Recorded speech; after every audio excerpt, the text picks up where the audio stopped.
Is the cheapest 8K TV any good?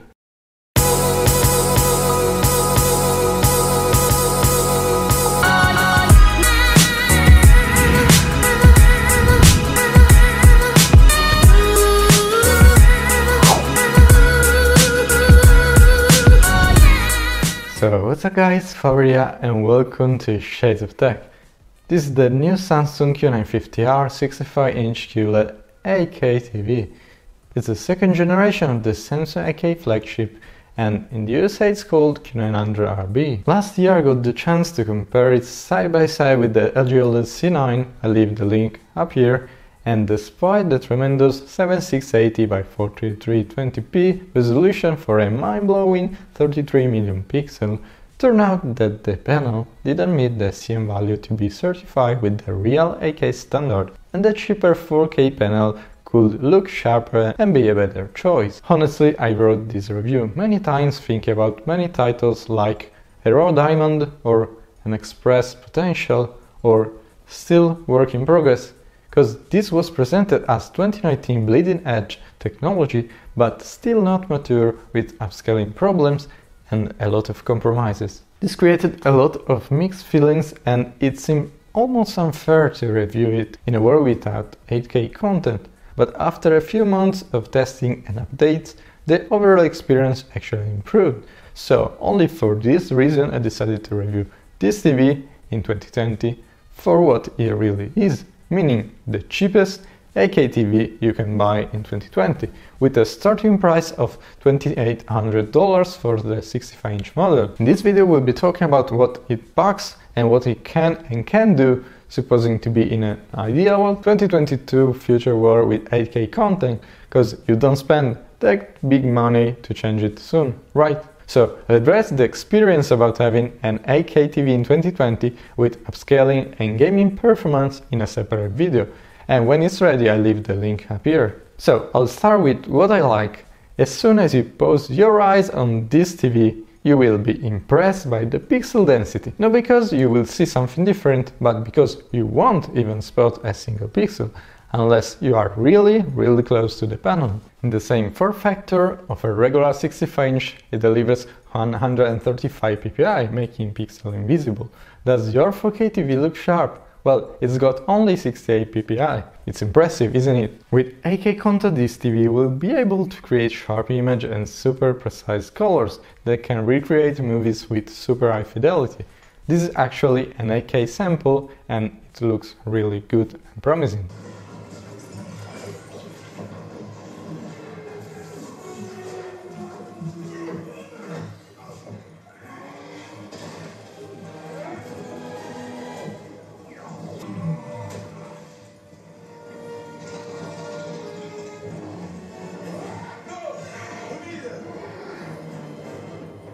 The TV approach is a very thick display and one cable connection box, connected via optic fiber cable.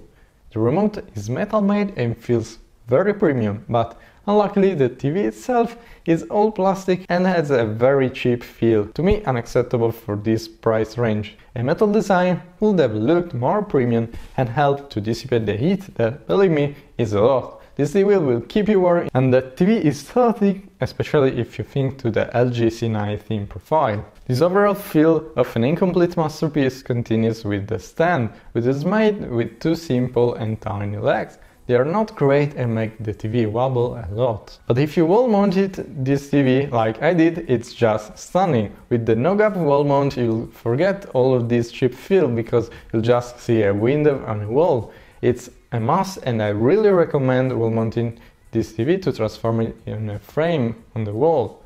The frame mode and the intelligent brightness adjustment are very clever, and you can set beautiful landscapes like on a magic frame. I really hope this approach will become a standard for other TV brands. The choice of using an external cable box here finds its maximum expression, with the possibility to neatly connect and organize the external sources, keeping the TV on the wall with just one cable running down below. The port selection is great, with Ethernet, multiple HDMI, USB and audio ports, and are all on the one cable connection box, which feels much more premium than the TV, to be honest. But here comes the first compromise. This TV supports HDMI 2.1 standard, meaning up to 8K 60 or 4K 120Hz, but only on one port. If this is enough for you, now it probably won't be. In a couple of years, since all the media to take advantage of 8K resolution will desperately need it. So it doesn't make sense to have just on one port. If you bought the new PS5 or Xbox Series X, you are covered, but you need to know that it's only on one port. This ain't future-proof for me, considering that the 4K C9 already supports HDMI 2.1 on all the 4 HDMI ports. The sound experience is good, the system is powerful with 60W 2.2 system, but I wouldn't mind adding a soundbar or a 5.1 on theater like we did. This is an audio comparison with the weaker but better C9.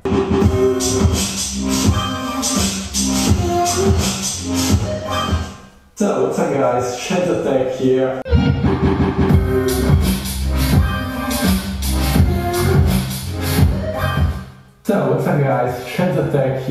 Picture quality is the most important feature, but again comes with some compromise. The max brightness is great with peak brightness of 4000 nits on the 65-inch model and 3000 on the cheaper 55-inch model.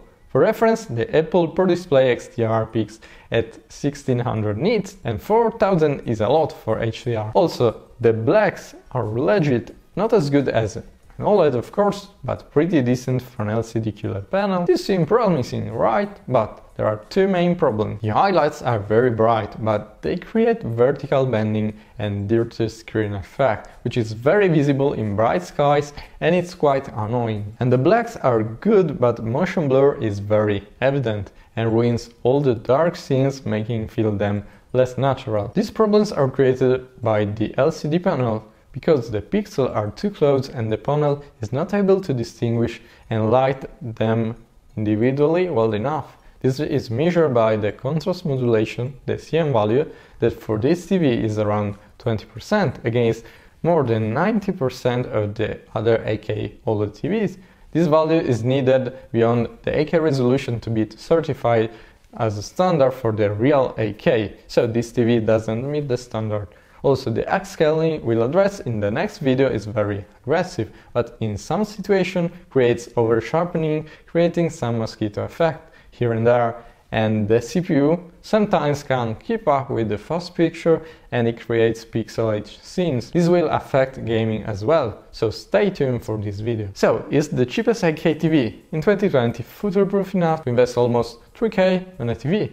Well, in my opinion, it's not. The only one HDMI 2.1 port did not reach a real 8K standard and the plastic design don't make it worth the money. But what I can tell you is that Samsung actually listened and later in 2020 will come out the Samsung 8K Q950T that checks all the boxes this TV doesn't check. Premium metal design frame, improved sound system, modern design with 99% screen to body ratio, all HDMI 2.1 ports, and more importantly it meets the real 8K standard with the proper CM values, meaning tremendous upgrade in picture quality from this TV. That will probably be again the cheapest 8K TV for the year, since the OLED 8K start from 20 to 30 grand, but it will be the real deal. Save your money for that and you'll thank me. Let me know if you guys want to see a side-by-side comparison with this new 2020 TV. Stay tuned for the second part focused on 8K content scaling in 2020.